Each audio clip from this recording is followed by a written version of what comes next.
Do you have odd ways of coping with grief? Is there someone in your life you'd give an arm and a leg for? Well, the Dani Tribe of Western New Guinea took both these concepts and put them into one ritual to get them right out of the way. But before we get into that, let's talk about who this tribe is and what they believe in. The tribe is one of the most populated in the region and known for some odd customs. Concentrated in the Balium Valley and found throughout the highlands, they maintained a farming lifestyle, cultivating crops such as sweet potatoes, yams, cucumbers, tomatoes, avocados, and more using the slash and burn method of agriculture. Clearing patches of vegetation, they burn what's left, creating nutrient-rich soil in the steep mountainsides of their valley. But their farming methods extended much further than crops, as they held such high reverence for pigs, even allowing them into the homes of the women and children at night to protect them from thieves and predators, going as far as to hold pig festivals to commemorate weddings and funerals. I know, loved ones, fingers, amputations. We're getting to that. But first, did you catch that? Dani men sleep separately from the women and children. A lot of this is due to the polygamous nature of the tribe and a taboo of childbirth. See, when a man and a woman in the Dani tribe love each other very much, they have to hope that they come from different exogamous patrilineal meiotides and have a dowry of between 3 and 5 pigs.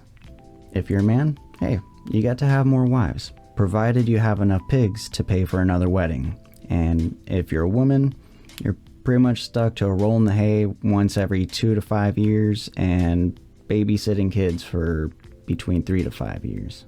This is because much of the tribe has a taboo against postpartum intercourse for the next few years, which isn't supported by any sort of sanction or enforced in any way. They just kinda do it like that because from what I understand, and don't quote me on this, the Dani believe semen will travel up through the woman's body into the breast milk, causing the child to get ill if consumed.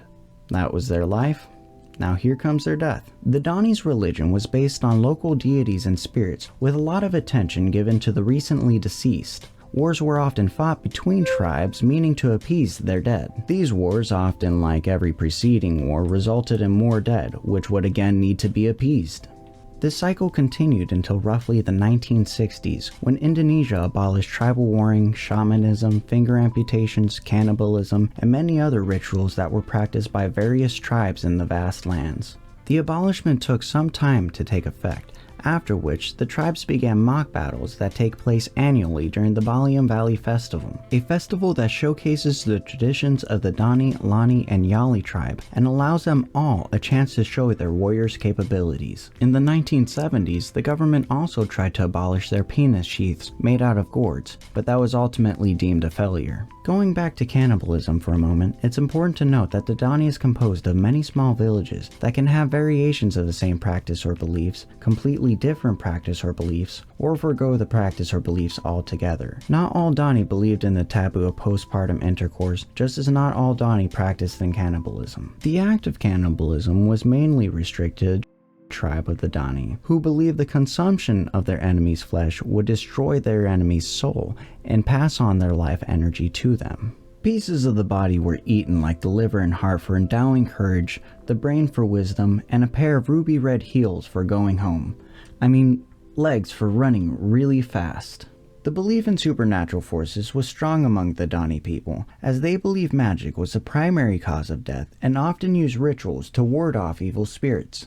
Believing that they are born with a ghost-like substance known to them as an Edi Agan, when a person dies, this substance can fester and turn to what's known as a Mogat, basically an evil, restless spirit. But it's a good thing fire consumes all evil and sends the spirit back to nature where it can do no harm to the community.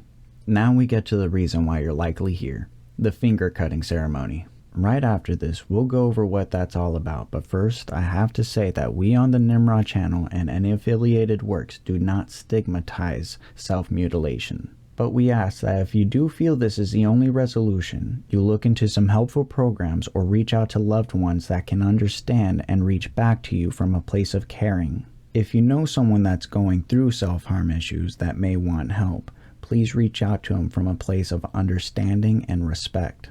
It is a difficult feeling to have people tell you that happiness is a choice, and do not make people feel guilty for their self-harm, ever. The act that we are about to discuss has been a part of their culture for tens of thousands of years, and to them, there's no cultural stigmatism behind it. Cultures throughout the world and history have used physical pain to express their grief. It is likely a natural process that we can overcome and work through together. Now, on with the fingers. Or off rather. The Dani had an unusual practice that served multiple purposes. This practice involved the use of a stone tool and the removal of 1 to 2 fingers. Well, just the tips.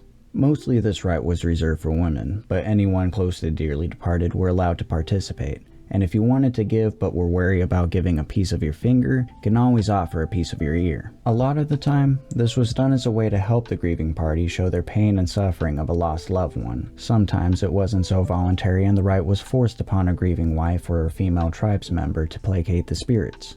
The act, voluntary or not, is achieved by tying off the sacrificial body part with a sort of tourniquet and removing it with a stone axe. The wound is then cauterized and the detached piece is ready to be either burned or stored away somewhere safe, or both. As odd and controversial as their lifestyle may seem to an outsider, it's just their natural way of life. They have great respect for their natural surroundings and ancestors long since passed, which shows through their daily lives and their rich cultural identity. As always, this was another brief lesson on the Mocking Nimrod channel. Don't forget to like, comment anything of relevance, subscribe, have a wonderful day, and good night.